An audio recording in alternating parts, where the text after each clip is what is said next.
talk about Europe.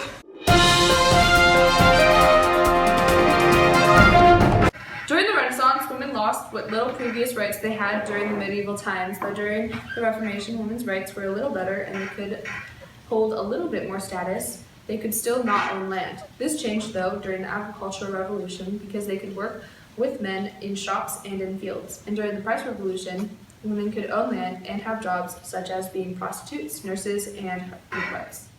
From the late 16th century forward, people married later around the age of 27 because they had to wait until they were financially stable enough, which made them, in turn, bear less children, which improved the economic conditions of families. Since land was still a main source of income, they could afford to feed their children because they had less mouths to feed. Fun fact, sometimes couples could not get married before getting permission of their landowners or lords. Now for the weather! Outstanding. Hopefully that rain will help our crops. Fun fact, crop rotation and closure were first introduced in this time period. These techniques revolutionized farming and agriculture in Europe. Women in the 16th century were often very busy around the house. These duties often included household cleaning, caring for livestock, and safely being a dairy farmer. Many women were married, and less than 1/5 of women abstained from marriage. The husband of the women also worked from home, if not in the marketplace. Though they didn't have much of an important role in society, higher class women could work in the marketplace or as a healer. However important their job, they had to remain very obedient to their husbands. Aww. If they committed adultery, the man could murder her on the spot. Back to Amanda with the weather report.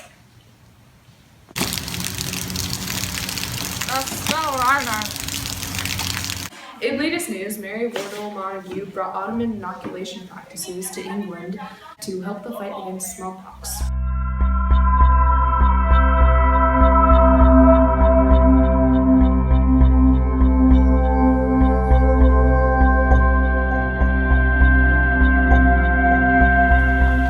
Alright, peasant, I've got a couple of questions for you, and you're gonna answer them truthfully and honestly. Is that understood? Yes.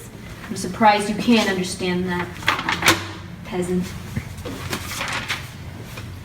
Where were you on September 21st?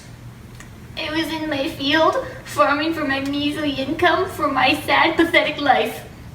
Is there anyone that can corroborate your story? Yes, my husband who was with me in the field. Alright.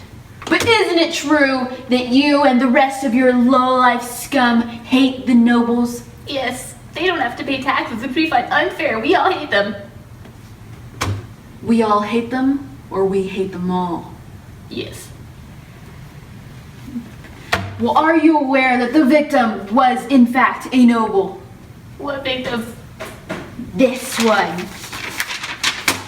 That is John Hopkins. Did you kill that man? I've never seen him before. Oh yeah? Well, your hate for the nobility sounds like an awful lot of motivation. I didn't do that. You did. Did you or did you not kill him? No. I mean, I guess that's all the questions we have for today, but did you kill him? No. Alright, I guess you didn't. That is all. Thank you. There will be an officer to show you out. It's come to my attention that you had an affair. Yes. Did your husband know about this? Yes. That sounds like motivation to me, because you know what? Husbands are legally allowed to kill their adulterous wives. That is true. I think you got scared. I might have. Now, did you bring him food before or after you murdered him? Oh, that was before. In Stratford-upon-Avon, there's a bunch of, killings suspected to be serial killers, so I need you to take this case. Alright, thanks, man. It's about a woman. You know women, they be killing. Alright, let's make this quick. Where were you at the time of the murder? I was teaching my male students since women aren't supposed to learn. Sure. Well, it's come to my attention that you were having an affair with Miss Hopkins near the time of the murder. It seems like I was. Well, doesn't that seem like enough motivation to murder her husband? Perhaps. seems suspicious to me.